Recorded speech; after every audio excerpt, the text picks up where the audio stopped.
याद कीजिए, जब रामचरितमानस पर विवाद हुआ था तो मोहन भागवत ने कहा था कि जाति ब्राह्मणों ने बनाई है। यानी मोहन भागवत बैकफुट पर आ गए थे। अब जब उदयनिधि ने बयान दिया, उदयनिधि के बाद ए राजा ने बयान दिया, साउथ इंडिया ने जब मोर्चा खोल दिया, जब खरगे के बेटे ने बयान दिया, भूचाल मच गया। सोशल मीडिया का दौर है। साउथ इंडिया के नेता को कोई उत्तर भारत में नहीं जानता था, लेकिन इस बयान ने उदयनिधि को हीरो बना दिया। इस बयान ने ए राजा को हीरो बना दिया। SC ST OBC के लोग हक हकूक के लड़ाई को समझने लगे हैं। सोशल मीडिया में 10% भागीदारी ने जब देश के बहुसंख्यक को इतना जगा दिया, तो जब आरक्षण के आधार पर मेन स्ट्रीम मीडिया में बहुजनों की भागीदारी होगी, कॉलेजियम सिस्टम को हटा दिया जाएगा, जुडिशियरी में SC ST OBC के लोगों को जगह मिलेगा, जज बनाया जाएगा, तो क्या होगा? ये भीख नहीं है, ये हक है, ये अधिकार है। मोहन भागवत जी, आपके बातों को प्रधानमंत्री मानते हैं। जब आपने कहा कि इंडिया के जगह भारत होना चाहिए, तो बस prime minister of Bharat, president of Bharat सब हो गया। तो दिलाइए ना अधिकार। जब आप मानते हैं कि 2000 सालों से 90% लोगों पर जुल्म अत्याचार हुआ है, उनको बीमार बनाया गया है। दरअसल बीमार मानसिक रूप से आप हैं, क्योंकि आपने जाति के आधार पर लोगों को लूटा है, अपनी जेबों को भरा है। आपने काम करने वाले कमेरा को नीचा दिखाया है।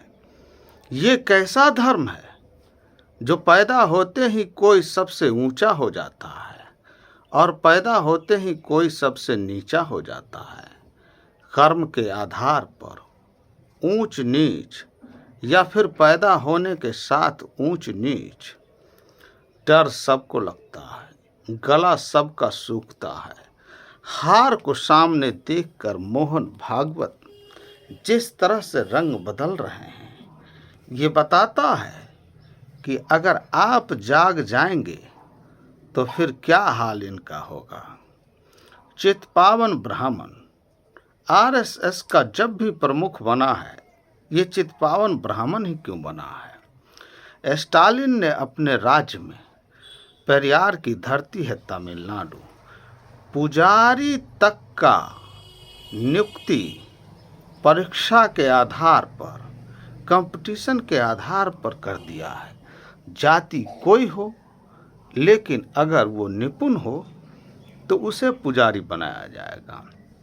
क्या आप दान पेटी का चाबी किसी दलित, पिछड़ा, आदिवासी को दे सकते हैं? बड़े बड़े मंदिर और ट्रस्टों का जो मुखिया होता है, जो उसका कर्ता धरता है, क्या आप किसी दलित, पिछड़ा, आदिवासी को बना सकते हैं? धर्म के आधार पर, जाति के आधार पर सबसे ज़्यादा शोषण किसका हुआ है? कौन लड़े हैं ये लड़ाई? फूले, पेरियार, अंबेडकर कौन थे? कौन थे साहू जी महाराज? कौन थे कबीर? कौन थे रैदास? कौन थे पेरियार लालई सिंह यादव? कौन थे जगदेव बाबू? कौन थे सोनेलाल पटेल? ये लोग कौन थे? कौन लालू यादव? कौन मुलायम सिंह यादव? कौन मायावती? कौन शिबू सोरेन? कौन लोग किसके लिए लड़ाई करते रहे? 90% लोगों का हक, हुकूक जब छीना जाता है, तब इस देश का विकास कैसे संभव है? जहाँ के बहुसंख्यकों को लूटा जाए, उसके हिस्से का हकमारी किया जाए, देश कैसे मजबूत होगा।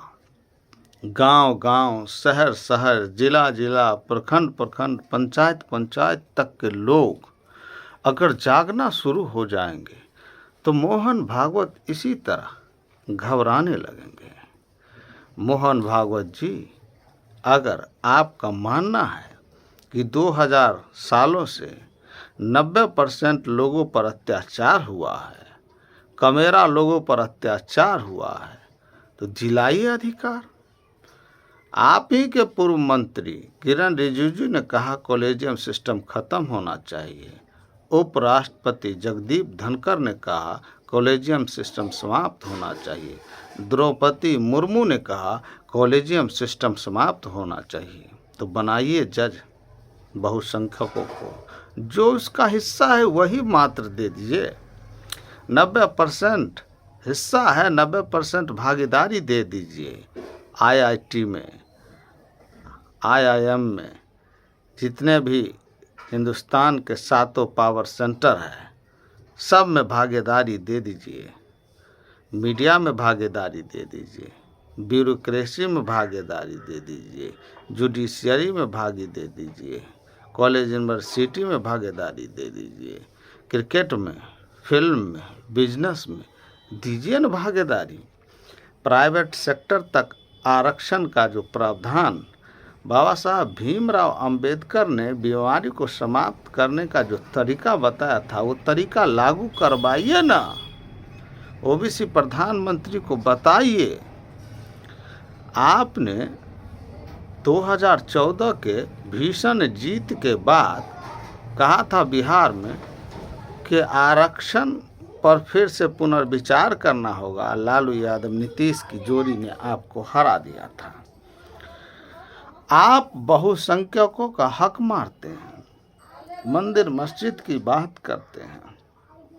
लोग समझने लगे हैं, लोग जागने लगे हैं। लोगों को खाना चाहिए, लोगों को शिक्षा चाहिए। खान सर कहते हैं किसान का अनाज इतना सस्ता होना चाहिए कि हर आदमी खा सके, तो शिक्षा भी इतनी सस्ती होनी चाहिए कि किसान का बेटा पढ़ सके। लोग जब स्कूल जाने लगे, पहले तो स्कूल जाने नहीं देते थे, और जो लोग जब स्कूल जाने लगे तो सरकारी स्कूलों को बंद किया गया, प्राइवेट स्कूल खोले गए, यूनिवर्सिटी का फीस 400 गुना बढ़ा दिया गया। किसके बच्चे को शिक्षा से वंचित करने का ये षड्यंत्र है? कौन शिक्षा से दूर रह जाएगा? जाट, पटेल, गुज्जर, मराठा आरक्षण की मांग करता है, उसका हड्डी तोड़ा जाता है हरियाणा में, महाराष्ट्र में। लेकिन बैठे बिठाए कौन लोगों को 10% EWS का लाभ मिल गया?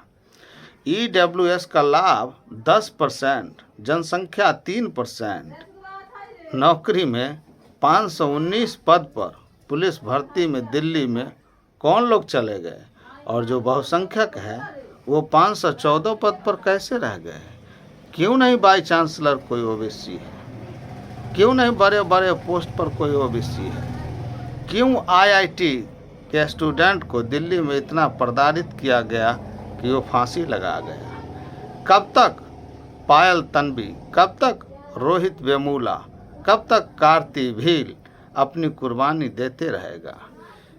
इंसाफ करना है तो सीधे तौर पर सामने आइए, क्योंकि राम मंदिर अब नहीं चलेगा, सनातन अब नहीं चलेगा। लोग जान चुके हैं कि बिट्टू बजरंगी आप ही का पाला कुत्ता है।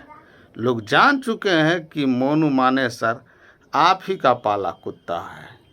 इसीलिए अब आपके अंदर से आवाज़ आ रही है। आपने पूरे पार्टी को 9 साल तक प्रेशर कुकर में बंद करके रखा। इतना भाप भर गया है कि उस सीटी पर सीटी दे रहा है। नितिन गडकरी हो, उमा भारती हो, या फिर कैलाश मेघवाल हो, तमाम लोग सीटी मार रहा है और इतना उफान आएगा, इतना आंच तेज उसमें लग चुका है 9 साढ़े 9 वर्षों में कि पूरा कुकर का भाइल फट जाएगा, पूरा कुकर ब्लास्ट कर जाएगा। और नितिन गडकरी ने इशारों में जो कह दिया कि अच्छे घोड़े को नहीं मिलता घास और गधे खाते हैं च्यवनप्राश। कौन गधा कौन है? कौन है देश के सत्ता पर काबिज जो गधा, और कौन अपनी ही पार्टी के लोग को हक मार रहा है? वसुंधरा को कौन साइड कर रहा है? बड़े बड़े जो क्षेत्रीय बीजेपी के नेता थे, उनका साइज किसने छोटा किया? राजीव प्रताप रूढ़ी, रविशंकर प्रसाद, शाहनवाज हुसैन, प्रकाश जावड़ेकर, मुख्तार अब्बास नकवी, सरीखे अनुभव वाले नेता को कौन साइड किया और कौन चमचा के साथ सत्ता पर बरकरार है? कौन लागू कर रहा है गुजरात मॉडल? बहुत बहुत शुक्रिया, आप हमारे साथ रहे। जय हिंद, जय भारत।